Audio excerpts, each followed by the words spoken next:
2020 жыл өлкөбүз үчүн башка өлкөлөрдө эле оор жылдардан болду. Анткени ковид деген жоо ушул жылы дүйнөнү каптап келди. Кыргызстанда алгачкы оорулуулар каттала баштаганда чыныгы Гиппократтын антын ичкен дарыгерлерибиз өз өмүрүн тобокелге коюп, оорулуулар менен кошо обсервацияга кирип кетишти. Алардын бири Гүлмира Абылова болчу. Ошол биринчи коронавирусный инфекция бизге келгенде, биздики 18 март 2020 жылы первое выявление Сузакский районунда болгон.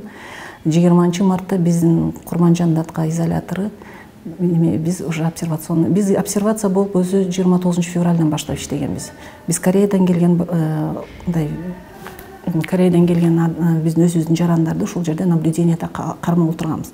Но 20 марттан баштап биз уже как положено именно выявлен коронавирусный инфекция больнойлорду биз уже кабыл ала баштаганбыз да.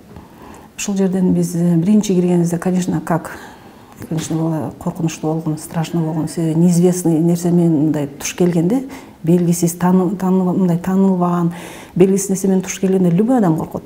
Даже с нашим опытом, мисалы, мне 26-27 лет опыта работы, мне самой аябай корктум, конечно. Бирок со временем кайра этот биздин корконубуз өзүбүзгө деле пайдалуу болду. Себеби коркондо адам өзүн өзү абайлайт экен, жандагы адамды карайт экен. Себеби бири-бирин карасаң, бири-бириңди абайласаң, значит, сен защищенный болосуң да. Каарманыбыз Ош облусунун Кара Суу районуна караштуу Кыргызчек айылынын тургуну жана ошол жердеги жападан жалгыз Курманжандат атындагы ооруканада инфекционист жана балдар дарыгери болуп эмгектенет. Көп жылдык иш тажрыйбасында ден соолуктун кадырын ооруган адам гана билерине дагы да ынанган. Азыр эми коронавирусный инфекция менен ооругандар деле бизде өлүм деле, өлгөн адамдар деле болду. Мындай жок дегенде бир айылдан сөзсүз өлгөн адамдар болду. Аны угушту, көрүштү адамдар. Бирок ушул өзүнүн үй бүлөсүнө тийиштүү болсо гана ушуну тоготуп, билип корккондор болуп атат. Башка үй бүлөдөгүлөр буну аларга тиешелүү болбогон үчүн, алар көрбөгөн үчүн буларды мындай серьезный кабыл алышпай атат да. Фоновый состояниясы начар, группа риска адамдар көп ооруйт. Тяжелый формада болот, летальный исход ушулардын арасында көп болот. Мисалы, сахарный диабет, заболевание сердца, хобл, ушундай адамдарда көп болот өлүм. Но биз мына практикада көрүп атабыз, жаш, молодой, здоровый адамдар дагы тяжелый формада оорушат.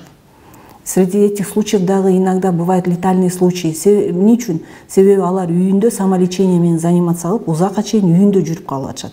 Өзүн билгендей дарысын ичип, билгендей дарыланып көрүп атышат дагы. Андан кийин уже поздний стадияда уже стационарга кайрылып атып, поздний стадияда уже жаткырылып калып аткан үчүн среди молодых тоже летальный исход болуп атат.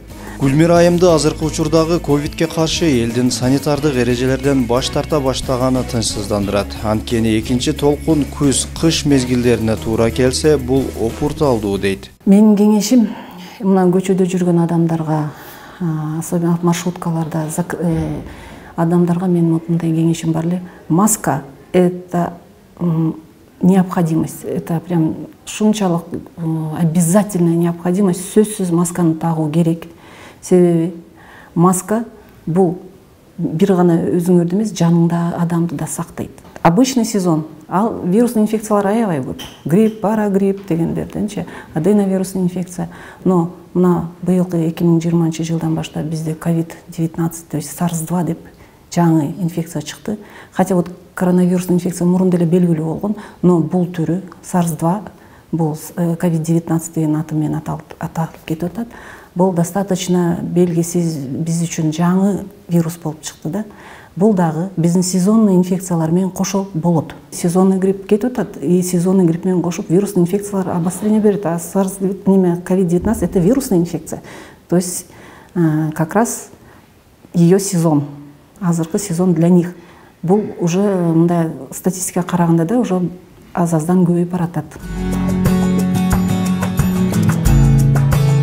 Албетте бул апатты жеңүүнүн жалгыз жолу санитардык эрежелерди кынтыксыз сактоо. Буга бул ооруканага обсервацияга канчалаган коронавирус менен ооруган оорулуулар жатып, бирок аларды караган бир да медкызматкерде бул оору катталбаганы далил экендигин айтат. Мен өзүм инфекционист болгон үчүн, тем более менин кыздарым дагы инфекционный отделениеде иштеп жүргөн үчүн мы правила асептики, антисептики точное распределение, красная чистая зона дегенде биз даана бөлүп алганыбыз үчүн, тем более биздин отделение, именно инфекционный отделение ылайыкташтырылган болгон үчүн бизде жумушубуз жакшы болду.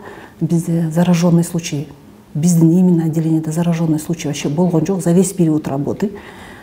И бир да зараженный медработник болгон жок. Андыктан ден соолугубуз жана жакындарыбыздын саламаттыгы өз колубузда экенин ар дайым унутпайлы. Дени сак адам гана мекенге, коомго пайда келтире алат. Талай Курбантаев, Атай Сыдыков, Кутман Таң үчүн.